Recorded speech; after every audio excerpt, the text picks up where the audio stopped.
to Wealth is a brand created to support, enhance, mentor, and help women to leading empowered lives. Our speaker gala is November the 11th at 7 p.m. And for those of you who haven't purchased tickets yet, we will put them in the link below. We're raising $50,000 for Halton Women's Place, and we have 5 fabulous speakers who share how they found advantage in their adversity and built fabulous businesses. So it's a great fun event. Join us. Anybody who would like to be showcased with a gift or something for the grab bag or for our auction, please again just message me and we will showcase you. This is a targeted event just for women, so it's a great place to get your product in your face. So with Wallet to Wealth, it's how we meet. And many of us know Joanne Fluke. She is a long-term resident of Burlington with nearly 3 decades as a realtor. Joanne has been a massive supporter to Wallet to Wealth and an excellent fundraiser. And recently she started to share her story of how adversity has made her an incredibly strong, compassionate business leader in our community, helping with multi-generational families. Welcome, Joanne. Good morning, Whitney. How are you? Good. She's here. So we had some technical issues, and that's during the the time of whatever that thing was called, where you will have technical. You can type that in the messages. So anyhow, so Joanne is here. She's been, I've known Joanne for 25 years. Many people know Joanne in the Burlington area, and she's got a fabulous story. So we're just going to jump right in and talk about messages that we got when we were growing up, intergenerational trauma, societal messages. Share with us how that's been for you.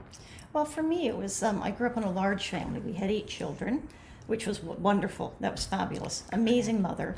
My father, unfortunately, was an alcoholic, but he was a happy alcoholic. I never witnessed any abuse or anything like that, but what I witnessed was no funds in the house. Like bills weren't paid. My mother daycared 5 other children. So she had 13 children a day and never complained a day in her life. My father drank all the money, but he was always happy. And he always got up and went to work. He was a functioning alcoholic, a happy alcoholic. So I didn't see that side of it. But what it did do, when you come home and your house has been repossessed on several occasions, you come home and the house is locked up and all your belongings are gone, it made me, I had a major fear of being poor all my life. So I started to work when I was 11 years old because I wasn't going to be poor. I didn't want to end up like my mother under the thumb of a man that I could never get anything from and not have even clothes to wear. So that's why I started working when I was 11, and I turned 65 last week, and I've never been unemployed a day since I was 11 years old. That's amazing. That's amazing. So that adversity that you experienced, instead of wallowing in your sorrow, because that's really hard to come home and your house is gone. That's horrible. So what you did was you took that upon yourself to say, okay, well, I'm not going to let that happen, and I'm going to take control, build a business, and always be able to support my family, put food on the table. And so how is that aligned in your life today? So how have you aligned that? Well, first of all, I was married, and that didn't work out. He was very abusive, so I was in a very, very, very abusive relationship for 9 years. And I did a lot of things in that. I had my own interior design business. I ran his practice. He was a doctor, orthodontist, and I ran all 4 offices. I designed them. I did lots of things. I had a lot of fun. There were a lot of good times then, but there were a lot of really bad. And when we split up is when, well, I started dabbling in real estate before that. I bought some land in Ancaster, and Ancaster was back then was a village. It was a very difficult time to get severances, and I didn't know anything about real estate. And I bought a chunk of land, and I applied to the city to turn it into townhomes. It was 7 acres, and of course we were I wasn't approved. I had to go to the OMB, never done that. So I had to go twice, so that was an experience. And then I did get the severance, and I got 31 townhomes. They were the first townhomes ever in Ancaster, actually. Wow. And then when I left my husband of 9 years, I decided to go back to school. So I worked 3 jobs to take care of my daughter and back then I had to go to college to get my real estate license. I couldn't do it online. I couldn't go to Humber College just once in a while to write an exam. I actually had to go to college every day and get my real estate license. And that was 26 years ago, next month. Wow. And I did it, and they tell you to have 6 months income in the bank when you're in real estate. I had my first commission check within 30 days of getting my license, and it just flowed from there. And it's all been referral and repeat business. You don't get flyers in your mailbox. You don't get cold calls from me. You don't get any of that. I just treat people I treat people the way I want to be treated. I want to be treated well. I've been treated not well. I don't like it. So I treat other people the way I expect to be treated, and that's 150 to 200%. 100% is not good enough for me anymore. That's awesome. That's awesome. I love it. And I witnessed that. Like, I see that. We all see that. So it's amazing. So tell us about your actual business. Well, like I said, my business is referral based. I started out with Royal LePage years ago. I'm now with Davenport Realty. I love it there. It's a smaller, more boutique office. Now that I'm at the age I'm at, and survive on referrals, I started this year. Last year I did my first 3rd generational sale, so that's really great. That's something a lot of realtors never see, because by the 3rd generation they're buying from their friends. Yeah. But I have such strong relationships with the whole family. That's what a house. It's selling.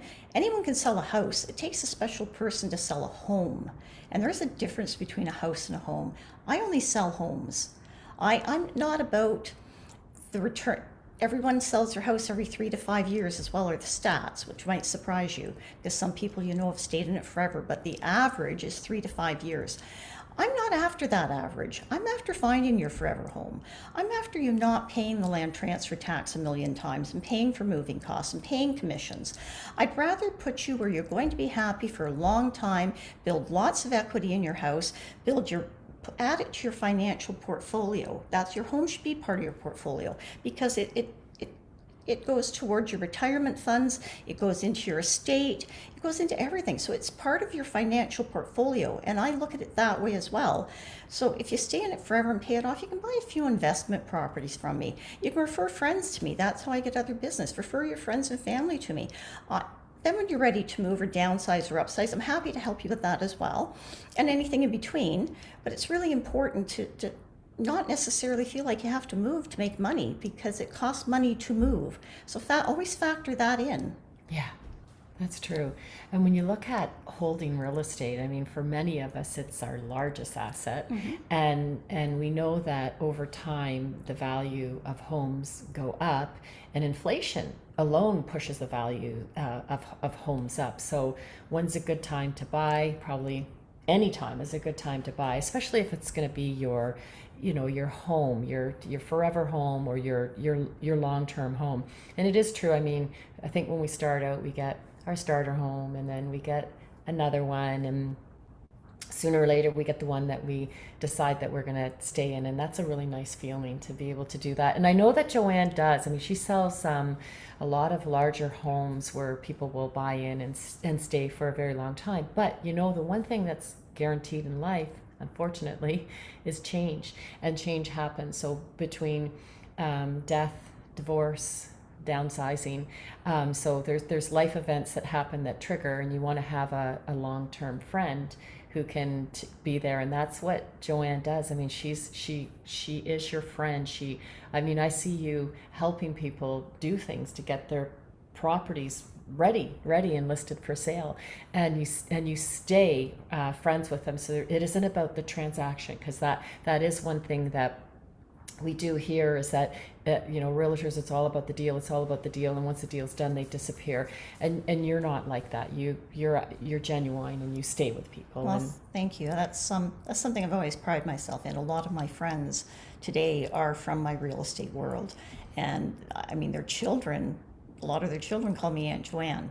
I get that close to them. It's just one big family to me, and that's what I love about it. I have a hobby that pays me. I enjoy doing it. I love to see people succeed, and I love to be a part of that. I like to be in the background of that. So if you're looking for success, Whitney and I are a great team. I can help you build some equity in some houses. She can help you invest it. And then maybe you can, if you're a female, you can join Wallet to Wealth, and we can help other women and children start their lives over again, because that's really important. I could have ended up at Halton Women's Place 28 years ago when I left my husband, but I didn't. I had family that helped me, thank goodness. But that's why it's such an important key issue for me, because it's something that's really needed. And you can support that. You can contact Whitney anytime. Feel free to call me anytime. I'd be happy to connect you with Whitney if you're one of my clients. And we'll get you involved with some financial planning and Wallet to Wealth. It's interesting too when you look at all the friendships that have been made from Wallet to Wealth. And the thing is that women are making more and more decisions today. Women are buying the houses. A lot of women, they've lost their spouse. They've lost their spouse through death or divorce, and they need support and friendship. And so that's, I mean, Joanne, you've been there for people, and you've been there to help them find their homes and get their feet back on the ground. So tell us, like, what's next for you? What's on the horizon? Well, what's on the horizon is to keep doing what I'm doing. I love it. Like I said, it's a hobby that pays me. It's something I don't have to retire from, which is one of the reasons I chose it. I can slow down. I can go away. I mean, I went away this weekend and I sold a home while I was away. Awesome. So, I mean, you can go away with technology today and things like that. I had another rep showing the houses for me. It was my nephew from Alberta moving here, so that he was only down this weekend. I was already planned to go away. So we went anyway, and another rep showed him, and I'm doing the offer for him. And so it's one of those careers I can keep forever, because I'll just slow down. That's all. I can do 2 deals a year. And if they're in the multi-millions, that's my mad money for the year. And I don't have to touch my investments. I can do this for 20 more years. I love it that much. That's awesome. And that's the best thing, is when you have somebody working for you that it is their passion, and there isn't that the driving for numbers. Like, society has, I always use the potato chip bag analogy. Remember when we got the 200 grams and for whatever the price was, and the bag keeps getting smaller and smaller, and we get less and less for our money today, because all companies, they're driving for numbers, for profits. And so that's what I like about Joanne, is that she'll sit back and literally just help. So I just want to thank Joanne for being here today. And we got to do this live. We generally don't do it live. And what's really nice is we're starting to reconnect with people again. And I think that's it's super. So I encourage people to get together. And it was and I happened to be with Joanne this weekend. So we had an awesome time. And thank you very much for being here today. And did you just want to take the last word? Sure. Well, thank you for having me. And if you're looking for a realtor, if you're looking for your forever home, if you're looking to even start your children out, give me a call. I'll help them. I'll walk them through it. If you're downsizing, I'll walk you through that. I'll go through all your stuff with you and find out what's important to take and what isn't important to take. I'm experienced at that. I like to do it. I don't mind giving up my time. So give me a call. And again, thank you, Whitney, for having me on today. I really appreciate it. You are very, very welcome.